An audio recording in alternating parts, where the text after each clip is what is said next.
the last big news that came, and we've talked about this a lot on Rivian Stories over on the website since then, but RJ's email that came out a little bit ago, oh gosh, December 28th it was, so almost a week now.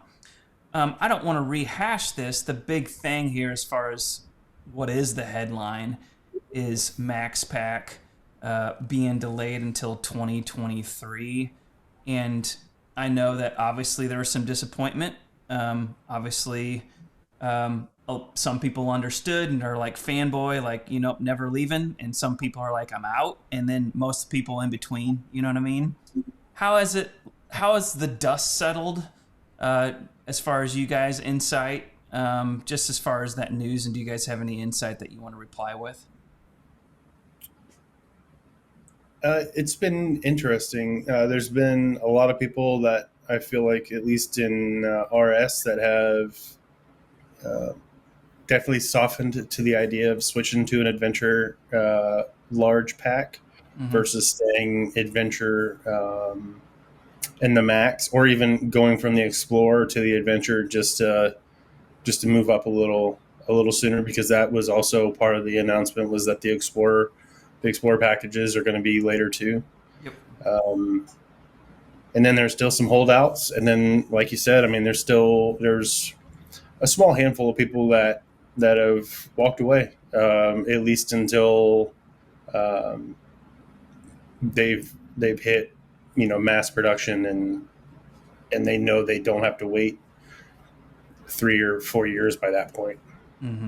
Yeah, and with regards to those people that canceled, I'm a little bit surprised, because what are we talking about? An extra 6 months or 12 months? If they're looking for another electric vehicle, chances are they're not going to be able to get another electric vehicle, or well, let's call it electric truck, within 6 to 12 months. So why not just hang in there? I think it's a mistake to cancel. Yep.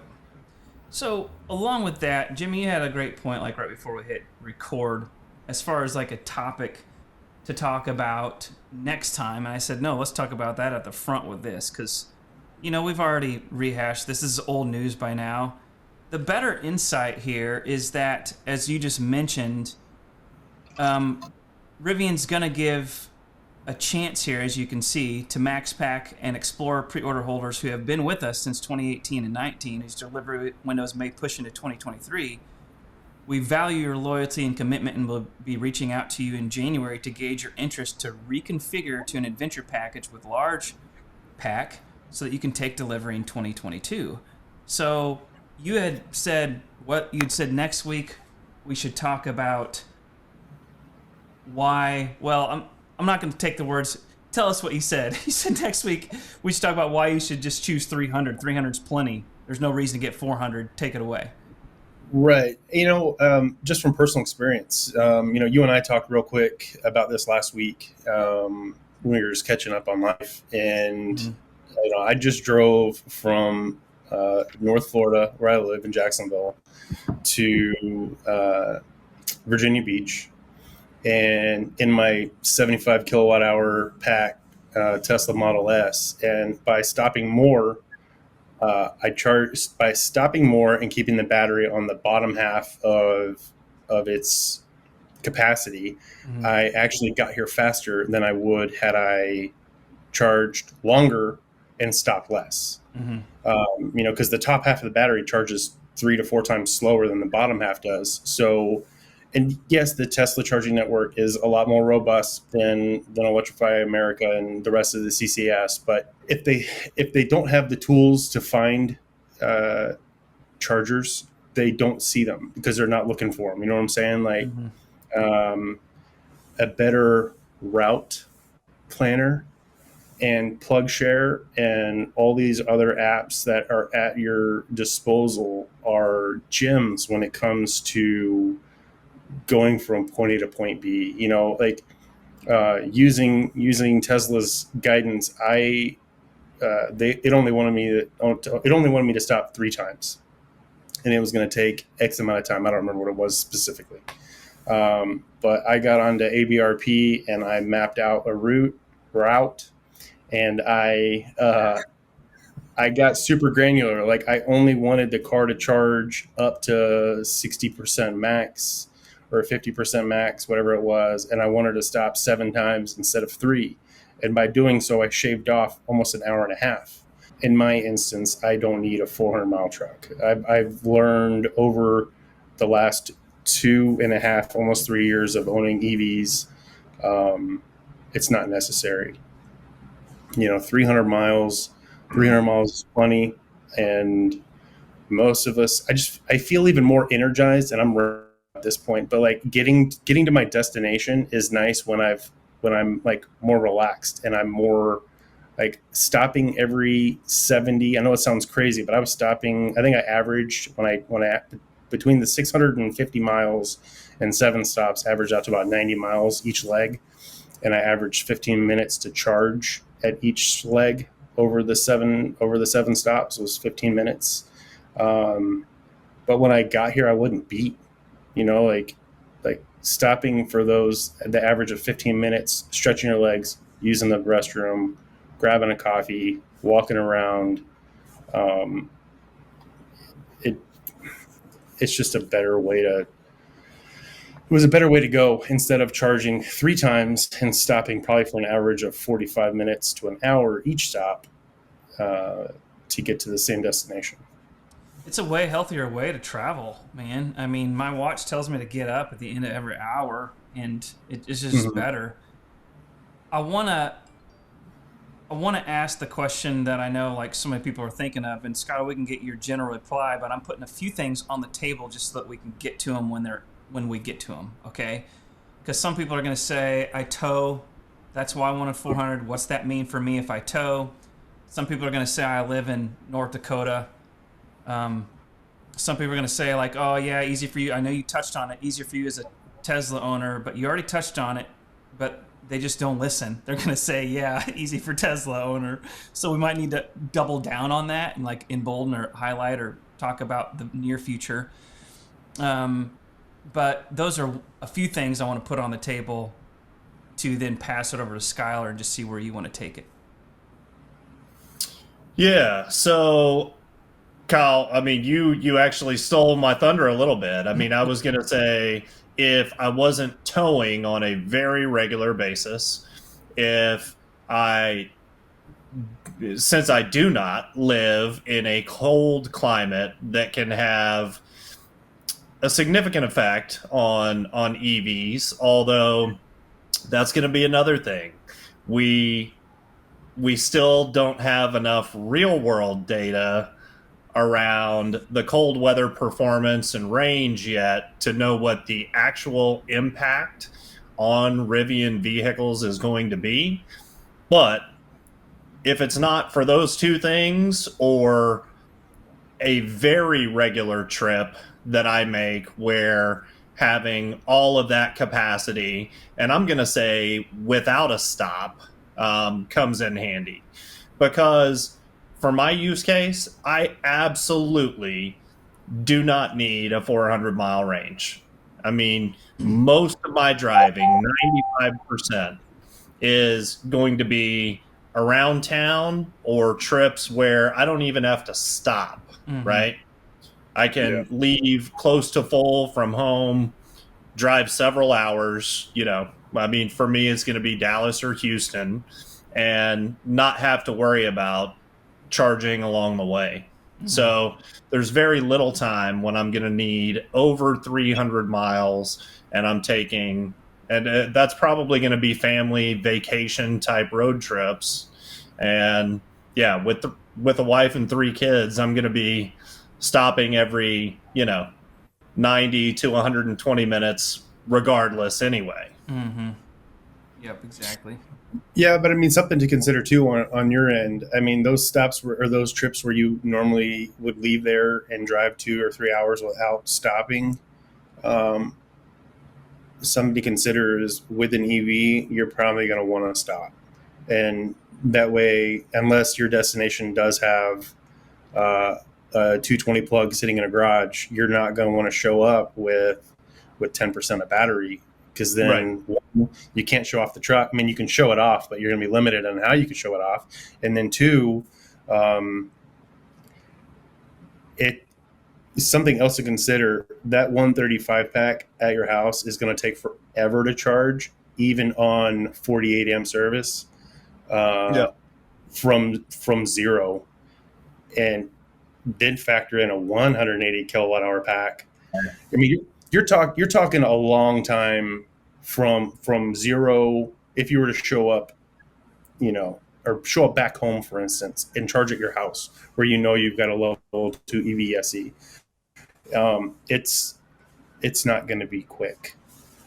So taking the extra 10 minutes or 15 minutes to at least arrive at your destination with maybe 30% versus 5, it's worth it in the end. Mm-hmm. In my opinion. Yeah.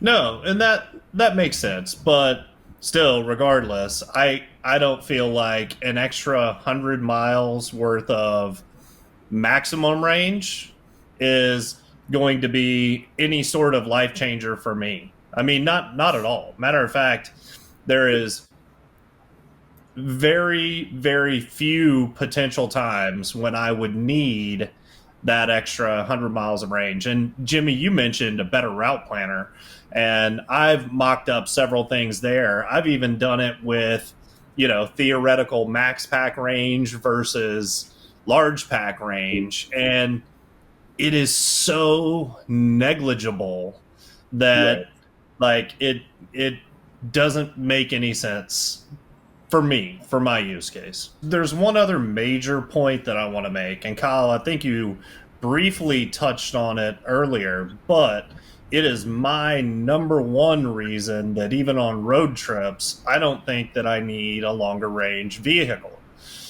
So I've done so many hypothetical trips, and there was no issues at all being able to get to those trips or being able to get to those destinations with a reasonable amount of charging stops. So I know some people are going to throw out, but yeah, what if a charger's down or broken? And I know that that's a possibility, but those you can get real-time status information on now and see when they were last used. So you might be able to look a stop or two ahead and avoid issues like that. But the biggest thing, in my opinion, is not the range of the vehicle, but it is what is charging infrastructure, the DC fast charging infrastructure, going to look like in the coming years. And I feel like by the end of 2023, there will be